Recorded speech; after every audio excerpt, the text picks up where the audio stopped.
안녕하세요. 예디야기입니다. 예디야기의 사연을 여러분들에게 읽어드릴 DJ 유진입니다. 구독과 좋아요는 채널 운영에 큰 힘이 됩니다. 꼭 부탁드리며 저는 여러분들의 댓글도 모두 읽고 있습니다. 댓글도 많은 참여 부탁드릴게요. 그럼 오늘의 사연 시작합니다. 안녕하세요. 저는 안산에 살고 있는 29살 여자입니다. 오늘 저는 저를 키워주신 할머니 이야기를 해드리려고 해요. 제가 6살 때 아빠와 엄마가 돌아가셨습니다. 갑작스러운 교통사고였죠. 주말이었고 눈이 오는 겨울이었어요. 저는 할머니 댁에서 삼촌과 놀고 있었죠. 아빠와 엄마는 볼 일이 있다고 저녁 먹기 전에는 돌아오겠다고 하셨습니다. 그리고 할머니가 집으로 걸려온 전화를 받으셨어요. 거기까지가 제 기억입니다. 그리고 다음 기억은 장례식장이었죠. 어린 나이였지만 무슨 일인지 알고 있었어요. 장례식이 끝나고 할머니 댁으로 오고 나서 삼촌이 포장된 커다란 선물 꾸러미를 손에 쥐어주었습니다. 아빠와 엄마가 탔던 차에 있던 거랬죠. 제 선물이었어요. 아마도 제 크리스마스 선물을 사러 다녀오는 길이었나 봅니다. 제가 그때 크리스마스 선물로 인형집을 꼭 받고 싶다고 했었죠. 바스락거리던 포장지를 꼭 쥐고 있던 기억이 나요.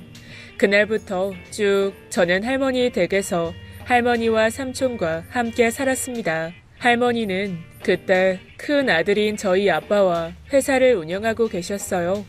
원래는 할아버지가 대표였던 회사였는데 할아버지가 일찍 돌아가셔서 젊은 시절부터 쭉 할머니가 대표를 하고 계셨죠. 큰 아들과 며느리가 죽고 회사 일은 바쁘고 정신없는 와중에도 할머니는 저를 거두어 부족한 점 없이 키워주셨습니다.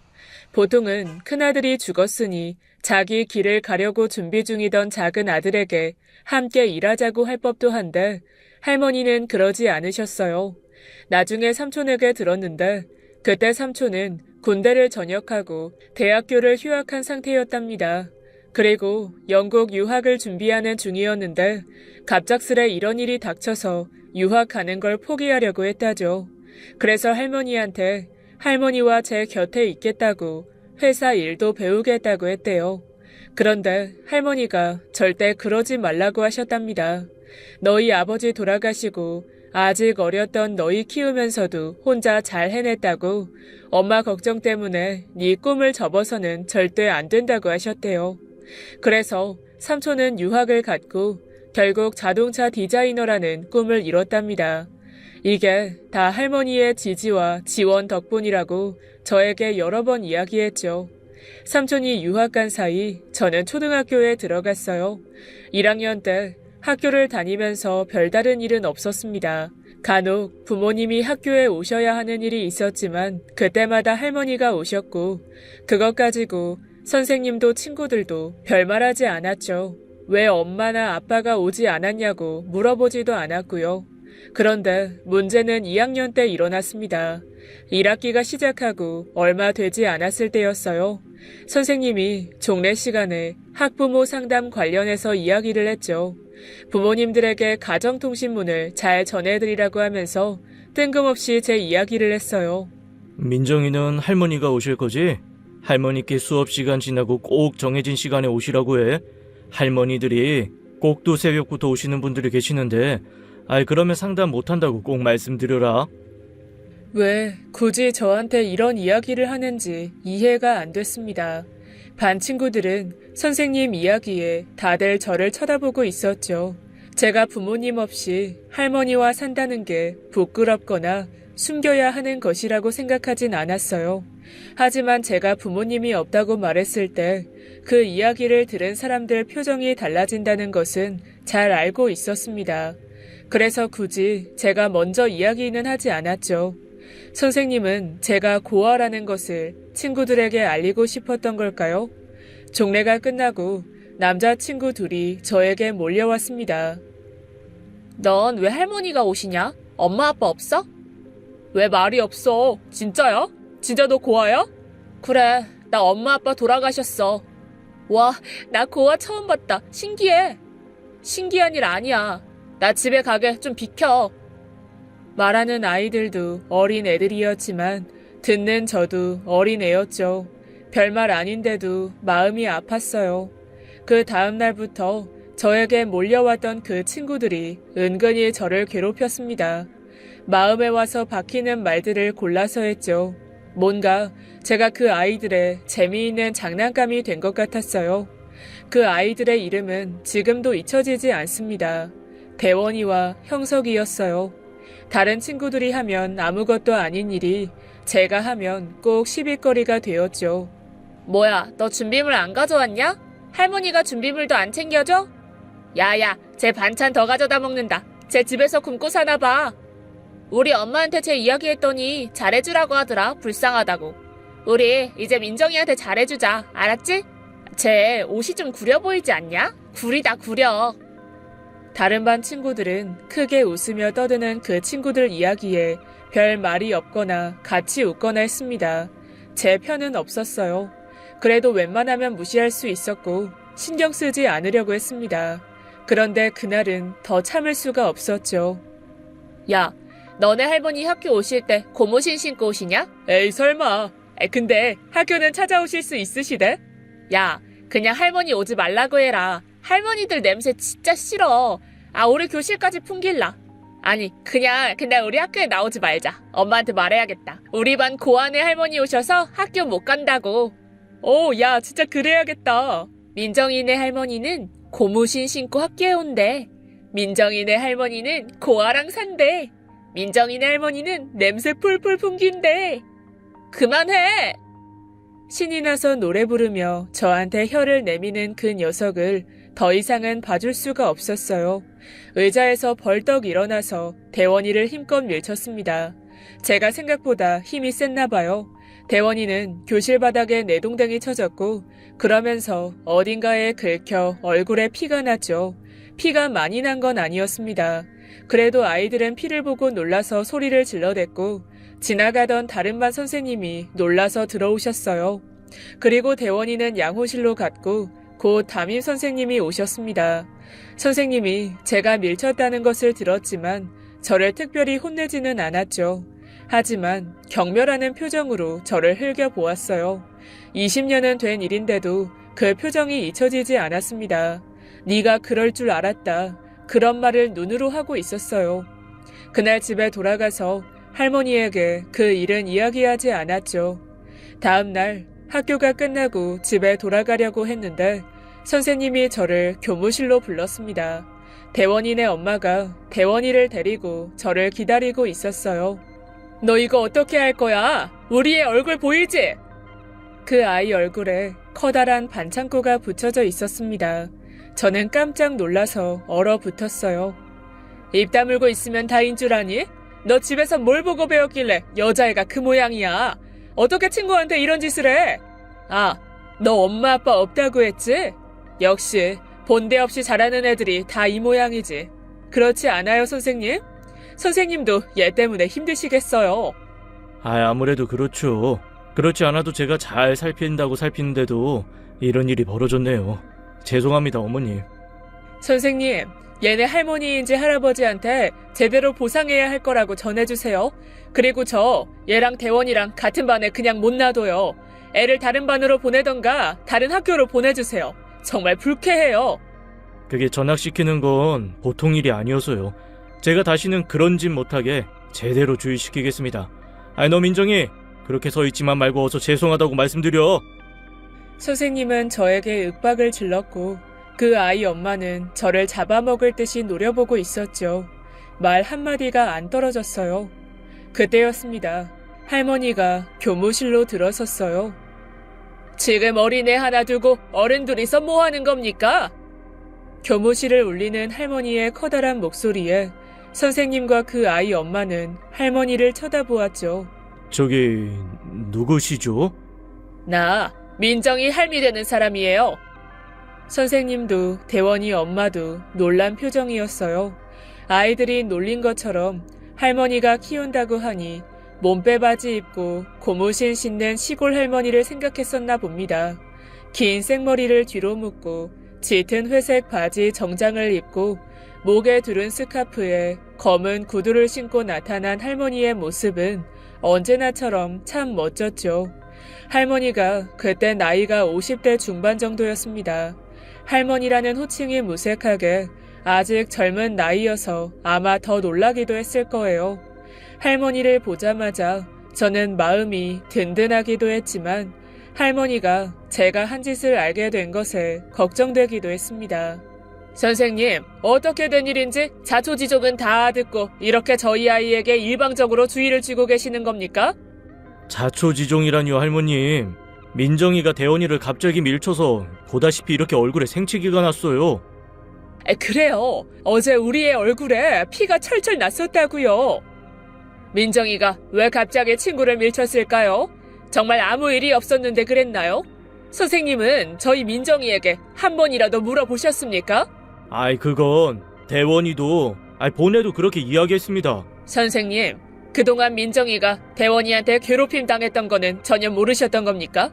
선생님이 아이들 앞에서 민정이가 고아라고 말한 이후로 계속 이 아이와 형석이라는 다른 아이가 저희 민정이를 괴롭혔다고 하는데 선생님이라는 사람이 그거는 파악 못하고 지금 무작정 이렇게 보호자도 없이 혼자 있는 9살짜리를 이 아이 엄마라는 사람과 함께 윽박지르고 있었던 겁니까? 할머니의 호통에 선생님 고개가 쏙 들어갔어요.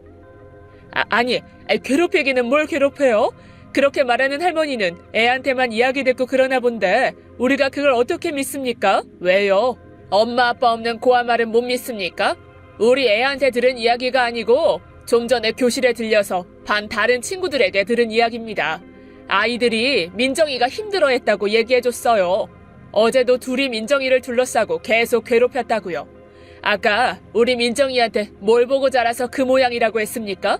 그러는 댁내 아들은 뭘 보고 자라서 벌써부터 자기보다 약하다고 생각되는 아이를 골라서 공격하는 겁니까?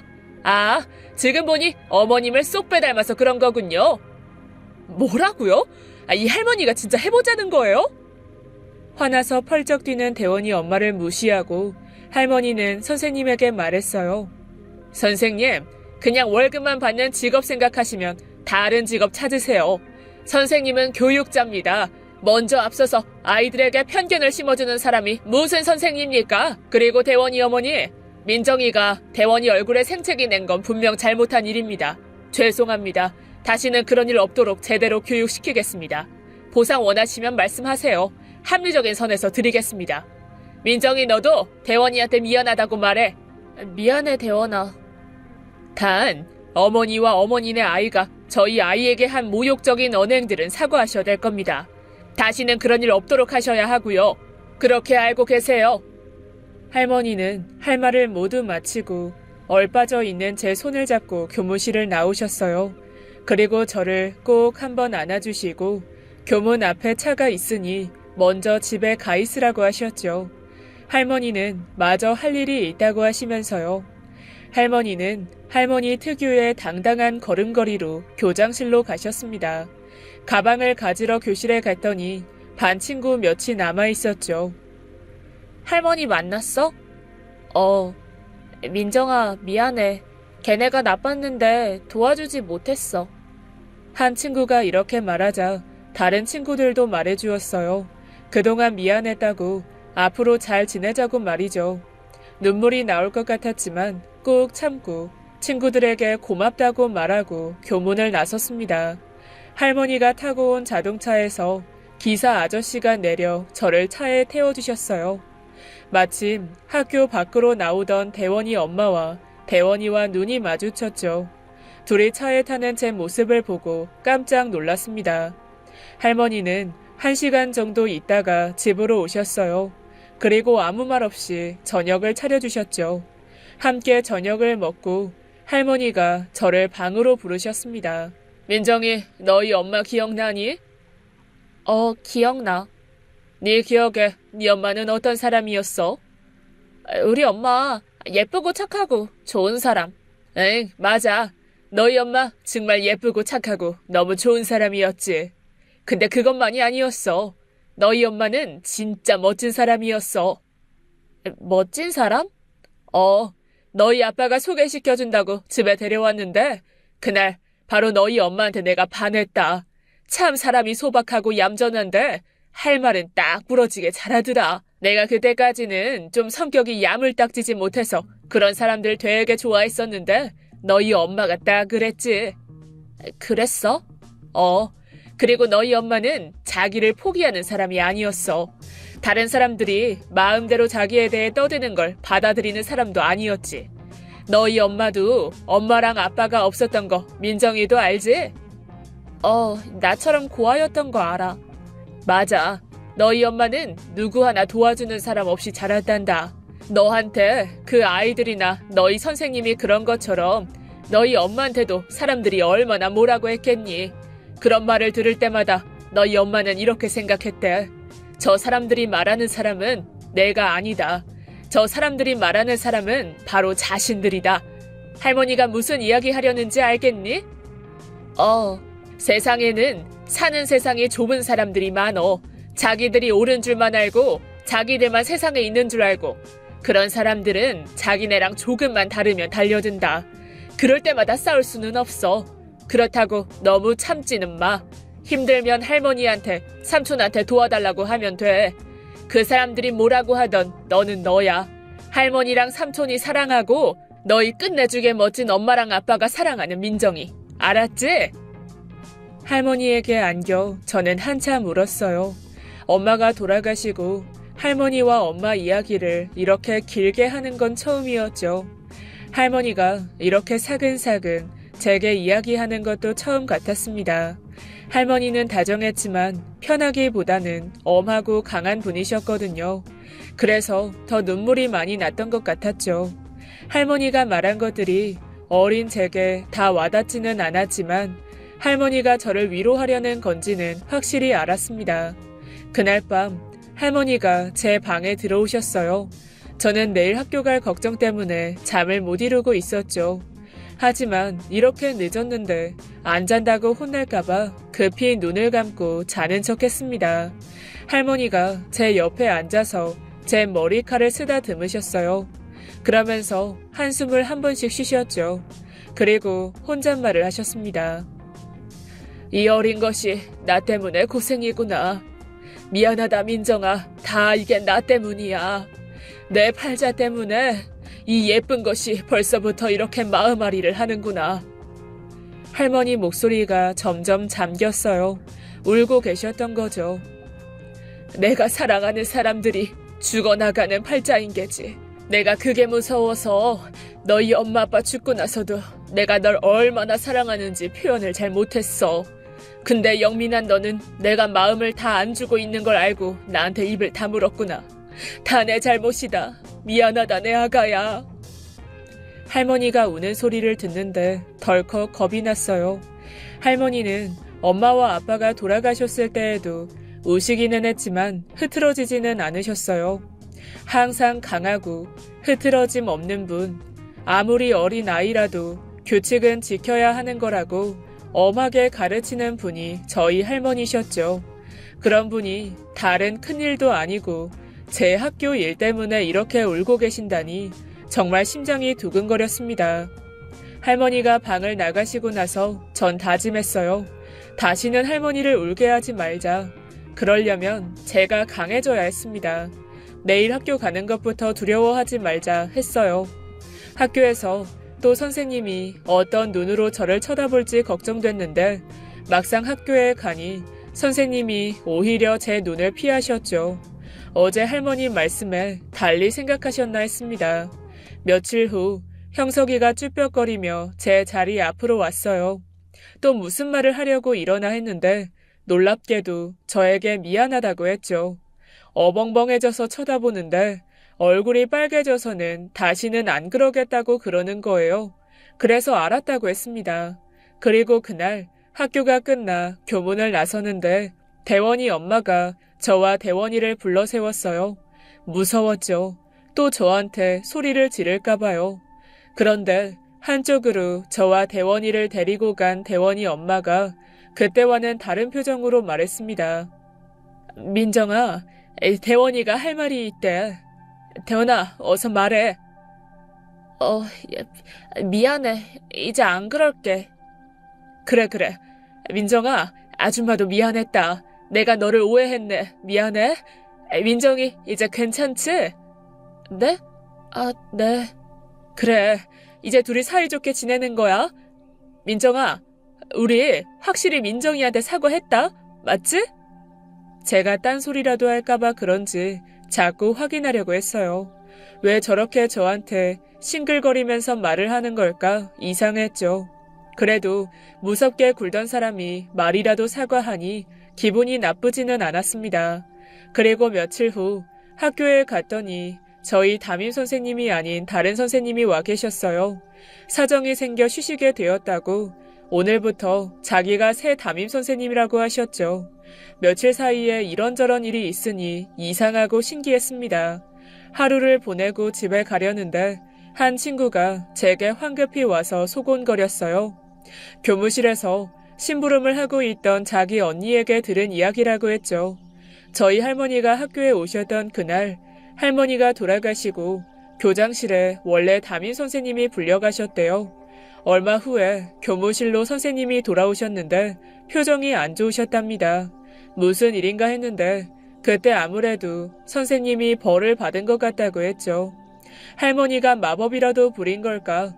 저 혼자 끙끙 앓던 일들이 모두 해결된 것이 마냥 신기했습니다. 어른이 되고 나서 너무 궁금해서 할머니한테 물어본 적이 있었어요.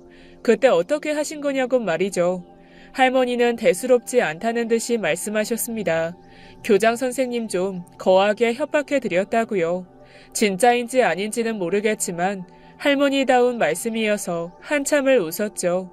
아무튼 저는 다음 달부터 할머니에게 이야기해서 태권도를 다니기 시작했어요. 어떻게 해야 강해지는 걸까? 어린 마음에 결정한 게 무술을 배우는 것이었죠. 그렇게 태권도를 시작해서 합기도 검도를 몇 년씩 다녔어요. 체력이 좋아져서인지 점점 자신감이 생겼습니다. 못된 남자애들이 저를 놀리거나 괴롭혀도 그냥 한 대 쥐어박으면 쓰러질 꼬마들로 보였죠. 그렇다고 진짜 때린 적은 없습니다. 사람의 마음가짐이 겉으로 드러나나 봐요. 언젠가부터 학교에서 저를 건드는 아이들이 없어졌죠. 전 다른 아이들처럼 고아가 아닌 평범한 아이가 되었습니다. 제가 좀 더 마음이 강한 아이가 되어가는 사이 오랜 유학을 마치고 삼촌이 귀국했어요. 몇 년 동안 함께 있지 못했지만 잊지 않고 때마다 선물과 편지를 보내던 삼촌이었던지라 금세 친근해졌죠. 삼촌과 함께 살게 되고부터 삼촌은 일찍 일어나 바쁜 할머니 대신 제 아침밥을 차려주고 함께 아침을 먹으며 하루에 대해 물어보고는 했습니다. 출근해야 하는 바쁜 아침에요. 할머니가 주시는 용돈이 있는데도 일주일에 한 번은 따로 용돈을 주었습니다. 꼭 용돈을 주어서는 아니고 그냥 삼촌이 좋았어요. 저를 언제나 지지해주는 할머니도 계셨지만 저를 사랑해주는 사람이 옆에 또 한 명 있다는 건 정말 축복받은 기분이었죠. 친구들에게 삼촌 이야기를 하면 다들 부러워했습니다. 잔소리 안 하고 대화 통하는 삼촌이 있어서 정말 부럽다고요. 고등학생이 되고부터 집에 들어가는 시간이 늦는 날이 많아졌습니다. 하루는 학원이 끝나고 집에 들어가는데 길에 가로등이 망가졌는지 꺼져 있어서 정말 컴컴했죠. 웬만한 건 무섭지 않은 저도 조금 무서웠습니다. 어두운 골목을 걸을 때 뭐가 제일 무서운 줄 아세요? 사람 발자국 소리, 그게 제일 무섭습니다. 또각또각 여자 구두 소리면 반갑죠. 하지만 성별을 알 수 없는 소리가 들리면 우선 긴장이 돼요. 그날도 그런 발자국 소리가 들렸습니다. 남자들이 소근거리는 목소리도 들렸어요. 발걸음을 재촉해서 걷고 있는데 여러 명의 발자국 소리가 갑자기 빨라졌죠. 당황해서 저도 뛰려고 하는데 뒤에서 달려온 누군가가 제 가방을 확 잡았어요. 뭐야? 야, 이게 누구야? 강민정 아니야? 돌아보니 제가 다니는 유도장에 조금 나왔던 남자애였습니다. 이렇게 다 마주치네. 유도장에서만 보다가 길바닥에서 보니까 진짜 반갑다. 야, 얘가 걔야? 저를 둘러싼 남자애들이 넷이었죠. 한 명 한 명 만나면 별것도 아닌 애들이 뭉쳐 있으니 무섭기는 하더라고요. 뭐야, 너 왜 쫄아 있냐? 유도장에서는 그렇게 나대더니 지금도 한번 넘겨봐. 패대기 쳐봐, 어? 이거 놔. 뭐 하는 짓이야? 얘 이거 아직 분위기 파악 못하네. 야야, 그냥 끌고 가. 그때였습니다. 어이, 학생들. 삼촌! 삼촌이 저쪽에서 손짓하면서 오고 있었죠. 뭐야, 삼촌? 삼촌은 가까이로 와서 제 가방을 잡고 있는 남자의 손을 탁 쳐냈어요. 자, 이 손은 놓으시고. 왜 우리 민정이하고 할 말이라도 있어? 우리 민정이가 예쁜 건 아는데 그래도 이렇게 비신사적으로 행동하면 누가 좋아하겠어? 이 아저씨 뭐야, 짜증나게. 다치기 싫으면 비키시지. 어른이라고 안 봐주니까. 애라고 안 봐주는 건 나도 마찬가지야. 그런데 있잖아, 아저씨는 그냥 어른이 아니란다. 그러면서 삼촌이 점포 안에서 지갑을 꺼내 안에 신분증을 싹 보여주고 다시 넣었죠. 민정아, 애들한테 삼촌 형사인 거 말 안 했어? 그럴 틈이 없어서. 자, 지금 서로 사이좋게 갈까? 지금 무슨 짓을 하려고 했는지, 앞으로 또 무슨 짓을 하려고 하는지에 대해서 한번 심도 깊게 이야기해보자. 우리가 무슨 짓을 했다고 그래요? 아무것도 안 했는데.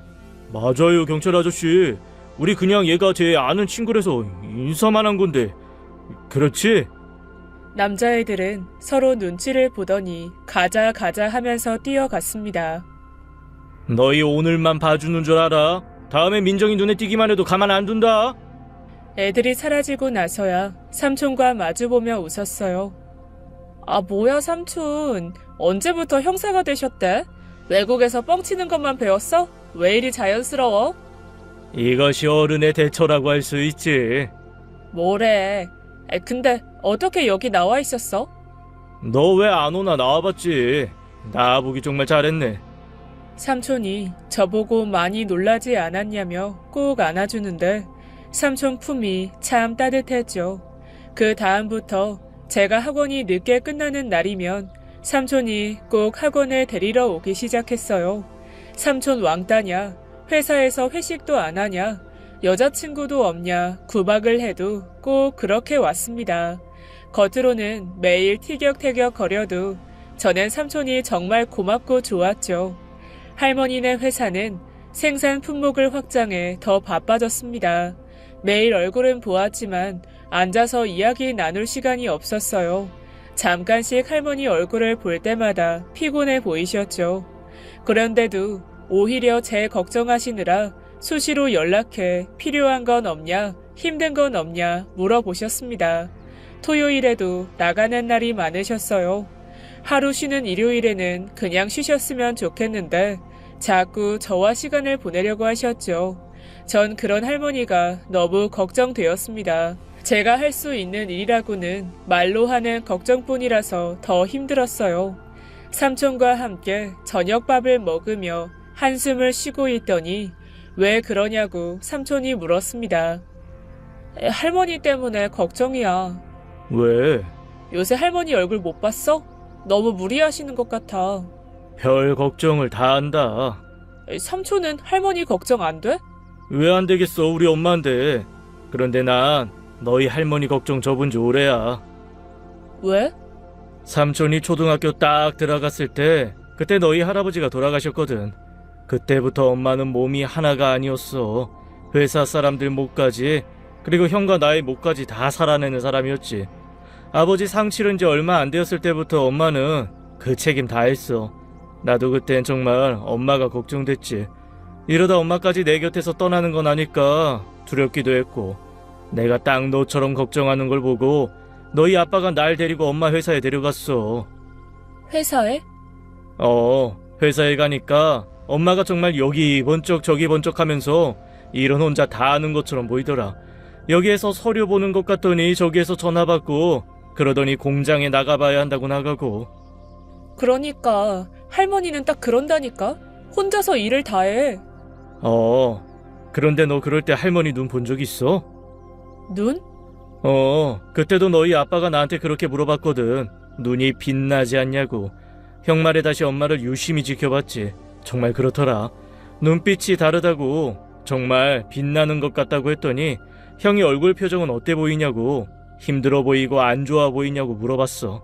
아니더라. 눈코 뜰 새 없이 바쁜데도 얼굴이 환하더라. 정말? 정말 그랬어? 근데 지금은 다를 수도 있잖아. 할머니 연세도 많이 드셨고. 그래. 그래서 사실 나 엄마가 아직도 그런 눈빛으로 일하는지 한 번씩 보러 들러. 엄마가 그렇게 일하는 모습을 보면 뭔가 나도 힘이 막 나거든. 일하기 싫고 지치고 그럴 때 엄마 일하는 모습이 나한테 약이다.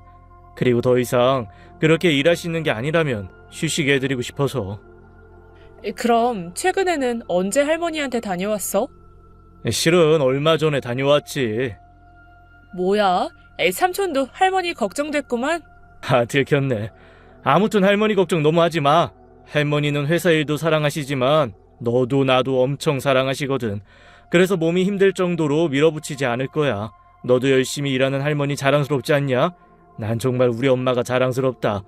내 옆에서 다 챙겨주는 그런 엄마는 아니었지만 그게 아쉬웠던 적 없어. 사실 너희 할머니가 어렸을 때서부터 내 롤모델이야. 진짜 마마보이야. 뭐래. 그런데 너희 아빠도 참 대단하지 않냐? 그때 형도 아직 어렸었는데 형은 어릴 때부터 참 생각이 깊었어. 아빠 이야기에 순간 울컥해졌습니다. 제가 기억하는 아빠는 너무 짧아서 가끔 이렇게 아빠 이야기를 들으면 기분이 이상했죠. 그래도 들어도 아빠 이야기는 궁금했어요. 엄마 이야기는 더했죠. 엄마는 이렇게 옆에서 엄마가 어릴 때 어땠는지 이야기해줄 사람이 없었으니까요. 그래도 엄마처럼 주변에 아무도 없는 게 아니라서 정말 다행이다. 삼촌과 할머니는 내게 얼마나 소중한 존재인가 생각도 들었습니다. 그렇다고 제가 전공을 경영학을 선택한 건 가족의 소중함 때문만은 아니었어요. 할머니는 제가 할머니 때문에 경영학을 공부하려고 한다고 반대했지만 제 마음은 그것만이 아니었죠. 물론 할머니와 함께 일하는 게 제 꿈이었습니다. 왜냐하면 저도 삼촌처럼 할머니가 제 롤모델이었으니까요. 하지만 할머니가 힘드실까봐 하기도 싫은 일을 하려는 건 아니었죠. 전 어릴 때부터 할머니 회사에서 많이 놀았습니다. 학교가 일찍 끝나고 나면 할머니 회사에 가서 숙제도 하고 혼자 놀기도 하면서 할머니가 일하는 것을 봤어요. 수많은 생활용품을 찍어내는 할머니네 공장은 봐도 신기했죠. 그냥 할머니네 회사는 제 일부분이었습니다. 그곳에서 일하는 건 너무나 당연한 일 같았어요. 할머니와 함께 일하고 회사를 키워나가고 그게 제가 바란 꿈이었죠. 그래서 할머니의 우려에도 저는 경영학 전공을 선택했고 4년 후 졸업했습니다. 불만스러워하는 할머니를 뒤로하고 할머니 회사 취업 공고에 응시했고 인턴으로 붙었어요. 오래 일하신 직원분들이 많아서 저를 어릴 때부터 보신 분들이 많았죠. 할머니는 제가 입사한 날 사람들에게 말했습니다. 절대 자기 손녀라고 봐주거나 눈치 보거나 하지 말라고 말이에요. 말뿐이 아니라고. 만약에 그런 비상식적인 일이 일어나는 것을 보면 징계를 내리겠다고 무섭게 말씀하셨죠. 할머니가 무서운 줄은 알았지만 그날 정말 놀랐습니다. 카리스마가 아주 그냥 할머니에게서 어떻게 저 같은 아이가 나온 건지 신기했어요. 같은 회사를 다니면 같이 출근하고 퇴근할 줄 알았는데 그것도 아니었죠. 할머니는 외근도 많았고 일이 생기면 새벽같이 출근하실 때도 많았어요. 외근 갔다가 바로 퇴근하시는 경우도 많아서 함께 퇴근하기도 참 어려웠습니다. 함께 출퇴근하는 로망은 깨졌지만 그래도 할머니와 함께 일한다는 건 좋았어요. 물론 저는 회사 대표님과는 너무나 멀리 떨어져 있는 책상에서 일하는 인턴 나부랭이였지만요. 회사를 다니면서 저는 할머니한테 다시금 반했습니다. 할머니 연세에 어떻게 이런 마인드를 가지실 수 있는지 신기했죠. 요즘 젊은 사람들이 딱 바라는 회사 분위기가 이곳에 있었어요. 우선 위계 질서가 딱딱하지 않았죠. 상사라고 부하 직원에게 함부로 대하지 않았고 부하 직원들은 자유롭게 자기 의견을 이야기했습니다. 회식을 강요하는 분위기도 없었고 함께 모이면 모두 즐겁게 노는 분위기가 되었어요. 자유롭지만 서로 지킬 것은 확실히 지키는 분위기였죠. 제가 대표님 손녀여서가 아니라 정말 회사 가는 게 두렵거나 괴롭지 않은 곳이었습니다. 그래서 사람들이 거의 그만두지 않고 오래 일하나 보다 했죠. 전체 회식이 있는 날이었어요. 고기 먹는 날이라고 다들 신나 있었죠. 저도 신나서 한참 먹다가 보니 옆에 할아버지가 계실 때부터 함께 일했던 김 이사님이 계셨습니다. 제가 어릴 때부터 예뻐해 주신 분이라 저한테는 할아버지 같은 분이셨어요. 김 이사님이랑 이런저런 이야기를 나누다가 제 나이 이야기가 나왔죠. 벌써 네가 25이라니 신기하다. 요즘 회사에서 일하는 널 보며 유 대표님이 처음 회사 맡으셨을 때가 생각나. 그때 할머니가 몇 살이셨어요? 아이 그때 내가 그래 29이셨어. 정말 그렇게 어리셨어요? 그런 줄은 몰랐어요. 지금 내가 생각해도 참 대단하셨다. 그때 내가 너보다 어렸거든. 그래서 유 대표님이 엄청 어른처럼 보였는데 지나고 보니 그런 것도 아니었는데 다 이겨내신 거지. 할아버지 돌아가시고 회사는 어땠어요? 배전무라고 있었어. 너희 할아버지랑 친구였지. 나랑 비슷한 시기부터 함께 일했었거든. 그런데 그 양반이 유 대표님이 대표 댕겨가지고 난리를 쳤어. 여자인 게 대표인 게 말이 되냐고. 자기한테 자리 내놓으라고 말이야. 네? 그런 일이 있었어요? 원래 회사 시작할 때 너희 할아버지랑 대표님이랑 같이 시작한 거거든. 배전무는 좀 지나고 나서 직원으로 들어왔는데 할아버지 친구라고 좀 승진이 빨리 했지. 원래도 유 대표님 회사였는데 아주 자기가 회사 먹으려고 난리를 치는데 어처구니가 없었다. 그때 별말을 다 했어. 대표님한테 여자라고 무시하는 소리, 못된 말들 내뱉고 책상이랑 집기를 다 부수고 위협했어. 거기에 동조하는 사람도 몇 있어서 같이 난동을 부렸지. 너희 집에도 찾아갔었다고 들었다. 전 전혀 몰랐어요. 뭐 좋은 이야기는 아니니까. 그런데 대표님은 전혀 미동도 안 하셨어. 그러거나 말거나 그 사람이 난리친다고 해서 회사가 그 사람 것이 되는 게 아니니까. 말이야 배전무가 직원들을 다 포섭해서 회사를 뒤집으려고 했는데 웬만한 사람들은 알았지. 배전무보다 유 대표님이 훨씬 나은 경영자라는 걸 말이야. 그래서 제풀에 지쳐 나갔다. 그런 일을 겪으셨다니. 할아버지 돌아가신 지 얼마 되지도 않았을 때인데 어쩜 친구라는 사람이 그랬대요? 그래. 그런 사람이니 누가 얼마나 그 사람 편이 되어줬겠냐. 아주 몹쓸 사람이었지. 대표님 힘들었던 게 그뿐이 아니었다. 원래 있던 거래처들에서도 그전하고 다른 말을 많이 했어. 여자라고 우습게 본 거지. 원가를 은근슬쩍 올리는 데도 있었고 물건 받던 데에서는 괜히 이상한 조건을 걸기도 하고 대놓고 무시하는 말들도 많이 했다. 무슨 이상한 조건을 걸어요? 그런 거 있잖아. 한번 같이 밥 먹자. 한번 같이 만나자. 괜히 이상한 짓거리들 말이야. 그런데 내가 술을 많이 마셨나 보다. 너한테 별소리를 다 하네. 아니에요, 이사님. 저도 알아야죠. 그런 것도 다 회사의 역사고 할머니 일이고 그런데요. 할머니 정말 고생 많이 하셨네요. 전혀 티를 안 내셔서 몰랐어요. 너희 할머니가 어디 힘든 티 내는 사람이니? 그렇게 강한 사람 나는 본 적이 없다. 김 이사님 이야기를 듣는데 어쩜 그 나이에 그럴 수 있었을까 싶었습니다. 30도 안 된 나이에 갑자기 남편을 잃고 아이 둘을 키우면서 어떻게 그런 일을 다 감내하면서 살 수 있었을까요? 갑자기 롤모델이 너무 높아만 보였죠. 롤모델처럼 살기란 보통 일이 아니겠다 싶었습니다. 시간이 흐르고 저는 인턴에서 정식 사원이 되었고 주임도 되었어요. 그러는 사이 삼촌은 연애를 하기 시작하더니 결혼을 했습니다. 할머니는 여태 삼촌이 장가 안 간다고 뭐라고 한 번도 안 하셨는데도 은근히 기다리셨었나 봐요. 늦은 장가를 간다고 엄청 좋아하셨죠. 삼촌이 처음 숙모를 집에 데려왔을 때부터 할머니는 숙모를 좋아하셨습니다. 보통 며느리감을 본다고 하면 이것저것 따지고 살피고 들잖아요. 이 사람이 어떤지 판단해보기 바쁜데 할머니는 그런 분이 아니셨죠. 사람을 그냥 사람으로 좋아한다는 게 어떤 건지 보여주시는 분이셨습니다. 삼촌이 좋아하는 사람이라는 것만으로도 두 팔 벌려 환영하셨어요. 그날부터 숙모는 이미 저희 가족이었죠.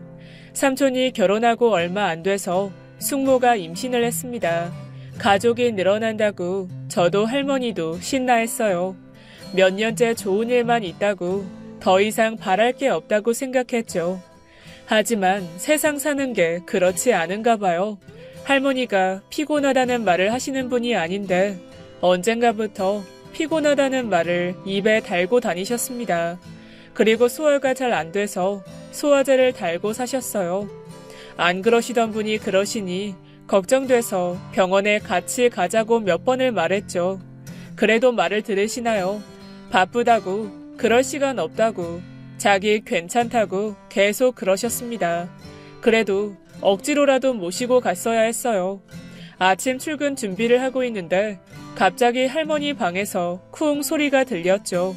놀라서 달려가 보니 할머니가 쓰러져 계셨습니다. 당장 119를 불러서 병원에 갔어요. 간 경변증이라고 상태가 심각하다고 했습니다. 간 이식이 필요한 상태라고 했어요. 믿어지지가 않았습니다. 삼촌도 저도 병원에 앉아 자책하고 있었어요. 조금이라도 일찍 병원에 모시고 왔더라면 하고 말이죠. 그래도 다행인 건 할머니가 70이라는 나이에 비해 체력이 좋다는 점이었습니다. 그래서 간 이식 수술도 회복도 버티실 수 있을 거라고 했어요. 삼촌과 저는 당장 간 이식을 하겠다고 검사하겠다고 했죠. 정말 천운이었다고 생각합니다. 제가 조건이 맞았거든요. 하지만 할머니는 제가 수술하는 건 안 된다고 난리셨습니다. 손녀 몸에 칼 대면서까지 살고 싶은 목숨이 아니다. 할머니, 다른 방법이 있을 거다. 간 이식 아니어도 사는 사람들 많어. 의사 선생님이 그러셨잖아요. 그건 연명일 뿐 오래 갈 수 없다고요. 수술해야 한다고요. 싫어. 안 돼. 너한테 그런 고생 시키고 싶지 않다. 내가 너한테 못해준 일들이 한가득인데 어떻게 이런 일을 시켜? 할머니가 저한테 뭘 못해주셨어요. 말도 안 되는 생각하지 마세요. 그리고 자꾸 저한테 어리다고 하시는데 저 내후년이면 할아버지 돌아가시고 할머니가 혼자 회사 꾸리시던 그 나이예요. 저도 할머니 핏줄이에요. 왜 저를 그렇게 어리게만 보세요? 저도 이제 다 컸어요. 제가 결정해서 할머니한테 간을 드릴 수 있을 만큼 컸다고요. 할머니는 단호하게 말하는 제 모습을 빤히 쳐다보셨어요. 언제 이렇게 컸다니? 내가 늙는 것만 생각하고 너 나이 드는 건 몰랐구나. 할머니, 제 소원은요. 할머니랑 오래오래 함께 행복하고 건강하게 사는 거예요. 이미 행복하니까 할머니만 건강하시면 돼요. 수술하시는 게 제 소원 들어주시는 거예요. 간절하게 말씀드리니 할머니도 알았다고 하셨습니다. 그런데 이상한 게 있었죠. 혈액형이 달라도 간 이식이 가능하다고 해서 할머니와 제 혈액형이 어떻게 다른지 물어보았어요. 그런데 제 얄팍한 계산으로는 잘 계산되지 않는 혈액형이었습니다. 저희 아빠와 엄마는 모두 A형이었고 저도 A형이었죠. 그런데 할머니는 B형이라고 했어요. 할아버지가 그러면 A형인가? 삼촌은 혈액형이 무엇인지 궁금해졌습니다. 그래서 삼촌한테 혈액형이 뭐냐고 물어보았죠. 그랬더니 O형이라고 했어요. 그럼 할아버지는 혈액형이 뭐냐고 물었더니 O형이라고 했습니다. 순간 우리 집안이 뉴스에서 본 그런 집인가 생각했죠. 뉴스에서 친자가 맞는데 혈액형 계산과 다르게 나와서 놀랐다는 걸 본 적이 있었거든요. 그래서 삼촌한테 얼떨떨한 표정으로 혈액형이 좀 이상하다고 뉴스 나오는 거냐고 했죠. 그런데 삼촌 표정이 진지하게 바뀌었습니다. 제가 캐묻자 조심스럽게 이야기했어요. 실은 민정아, 형은 너희 할머니 친아들이 아니야. 그게 무슨 말이야? 할아버지랑 할머니가 형 어릴 때 데려와서 키웠어. 물론 친자식으로 키웠지. 그건 내가 잘 알아. 삼촌이 해준 이야기는 이랬습니다. 아빠는 할아버지 친구 아들이라고 했어요. 할아버지의 친구분이 혼자 아들을 키우고 있었는데 병으로 젊은 나이에 돌아가셨다고 했죠. 갈 곳이 없어진 4살짜리 아이를 할아버지와 할머니가 데려와 키우신 거라고 했습니다. 그 당시 할머니는 삼촌을 임신하고 있었고 회사 일도 하고 있었지만 낯설어하는 아빠를 잘 보듬어 주셨다고 했어요. 삼촌은 이 이야기를 아빠에게 정말 많이 들었다고 했죠. 어릴 때 할아버지와 할머니가 자신을 얼마나 아껴주었는지 말입니다. 삼촌은 가끔 아빠를 너무 예뻐하는 할머니 할아버지 때문에 질투도 났다고 했어요. 원래도 조숙했던 아빠는 할아버지가 돌아가시고 나서 더 일찍 철이 들었답니다. 삼촌은 아빠와 4살밖에 차이 나지 않았지만 완전히 의지하며 살았다고 했죠. 아빠는 할머니를 도우려고 대학교 공부도 포기했답니다. 할머니가 많이 반대하셨지만 뜻을 꺾지 못했다고요. 너 경영학과 간다고 하고 졸업하고 할머니와 함께 일한다고 고집 부릴 때 할머니가 너희 아빠 생각 많이 난다고 하셨어. 아빠를 똑 닮았다고 웃으시면서 말이야. 아빠랑 나랑 닮았다고? 할머니는 그런 말 한 적이 없는데? 할머니가 구구절절하게 말하는 스타일은 아니지. 아무튼 할머니는 너희 아빠한테 회사 물려주려고 했는데 그런 일이 일어났으니 네가 제일 큰 충격이었겠지만 할머니도 많이 힘들어하셨다. 그러면 실은 난 할머니 손녀가 아니네? 그게 무슨 소리야? 아니 그렇잖아. 피가 진짜 혈연으로 묶인 가족은 아니잖아. 그래서 뭐 달라지는 게 있어? 나야 없지. 그래도 친손녀도 아니고 친조카도 아닌데 왜 나한테 그렇게... 어이 민정아, 가족이라는 건 그런 게 아니야. 삼촌 말이 잘 들리지 않았습니다. 삼촌 말을 들을 때부터 두근거리던 심장이 더 크게 요동치고 있었죠. 할머니 병실에 가서 여쭤보았습니다. 왜 저를 키우셨는지, 왜 이야기를 안 하셨는지, 왜 친손녀도 아닌 저를 키우느라 고생을 하셨는지 말이에요. 얘가 왜 하나만 한 소리를 하고 있어? 넌 그냥 내 손녀야. 무슨 소리를 하는 거니? 그래도 할머니랑 저는 아무 상관도 없는데. 어허, 상관이 왜 없어? 네 아빠는 누가 뭐래도 내 아들이다. 너는 내 손녀고 네가 말하는 피가 그렇게 중요한 거니? 그러면 네 엄마는 우리 가족이 아니니? 그거야. 엄마는 결혼한 거니까 당연히. 민정아, 가족이라는 거는 그렇게 정해져 있는 게 아니야. 할머니가 왜 이야기 안 했냐고 했지? 굳이 숨기려고 한 건 아니었어. 그냥 상관없으니까. 그냥 넌 내 가족이니까. 나한테 그건 중요한 게 아니었으니까. 할머니. 저는 할머니를 붙들고 참았던 울음을 쏟았습니다. 아이고, 이게 뭐가 울 일이라고. 많이 강해졌다고 생각했는데 여전히 울보야 울보. 민정아, 별일 아니다. 별일 아니여. 네가 너무 크게 생각하고 있어. 나는 네 아빠를 만나고 키우면서 정말 행복했어.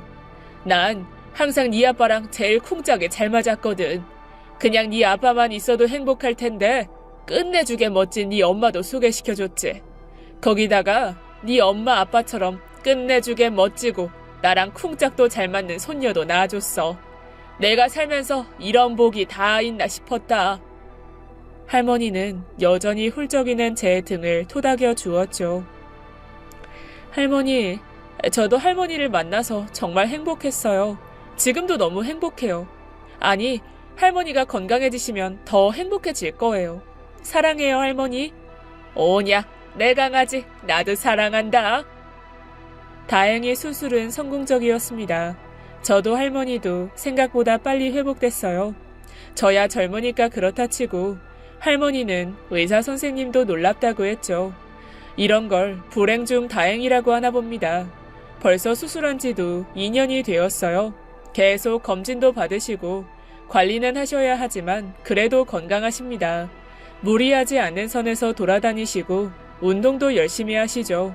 회사도 열심히 다니세요. 하지만 예전보다 많이 일을 손에서 놓으셨습니다. 이제 대부분의 일은 김 이사님이 맡아서 하고 계시죠. 그래도 그렇게 말려도 매일 출근만은 꼭 하세요. 반평생을 그리 사셨다고 출근 안 하면 나는 뭐 하라고 하는 거냐고 역정을 내십니다. 이번에 할머니를 모시고 삼촌과 제주도 여행을 다녀왔어요. 할머니가 처음으로 회사를 일주일이나 비우고 떠나는 여행이었죠. 아프셔서 입원하셨던 일을 빼면 말입니다. 29살부터 지금까지 항상 쉴 틈이 없었던 할머니, 그나마 처음으로 쉬었던 게 아파서였던 우리 할머니, 70이 넘어서야 겨우 잠시 쉬어가시네요. 제주의 가을바람을 맞으면서 바다를 바라보는데 할머니가 혼잣말처럼 말씀을 하셨습니다. 뭐하고 산다고 이런 풍경도 못 보고 살았을꼬. 할머니, 이제부터라도 많이 보세요. 제가 많이 모시고 다닐게요. 무슨, 넌 친구들이랑 다니기나 해. 연애도 좀 하고, 뭔 늙은이랑 다닌다고. 늙은이는 뭐가 늙은이야. 이렇게 멋쟁이 늙은이가 어딨다고. 난 할머니랑 다니면 재밌는데 할머니는 안 그러신가 봐. 재밌지? 왜 재미없어? 세상에서 제일 재밌는 손녀랑 다니는데. 할머니밖에 없다 진짜. 빙그레 웃으며 이야기를 듣던 삼촌은 마실 거라도 사오겠다고 자리에서 일어섰어요. 할머니, 제 나이가 지금 몇인 줄 아세요? 그럼 29살이잖아. 네, 할머니는 29살 때 뭐 하셨는지 기억나세요? 보자, 내가 그때 뭘 했더라? 잠시 기억을 되짚어보더니 인상을 살짝 찌푸리셨죠. 그래, 그랬네. 너희 할아버지가 돌아가셨어.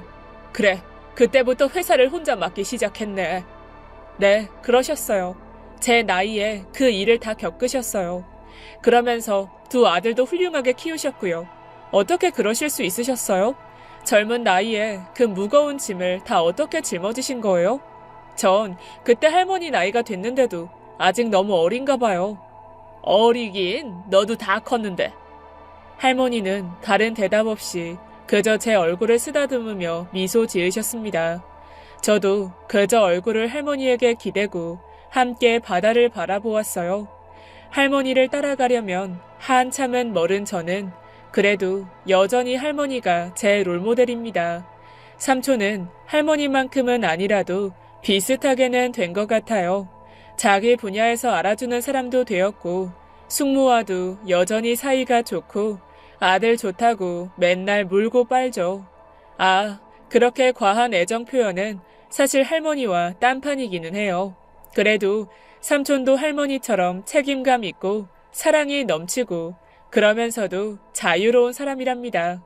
저도 언젠가는 삼촌처럼 롤모델을 따라가다 보면 비슷한 분위기는 날 수 있겠죠. 저희 할머니 그리고 곁들여 저희 삼촌 이야기 들어주셔서 감사합니다. 제 사연은 여기까지예요. 지금까지 예디약이었습니다. 끝까지 함께해주신 여러분 진심으로 감사드리며 전 내일 이 시간 다시 돌아올게요. 감사합니다. Our hearts beat to the city streets. We began to feel the fire. We rise like tall buildings as the chemicals they take us higher. The night's young.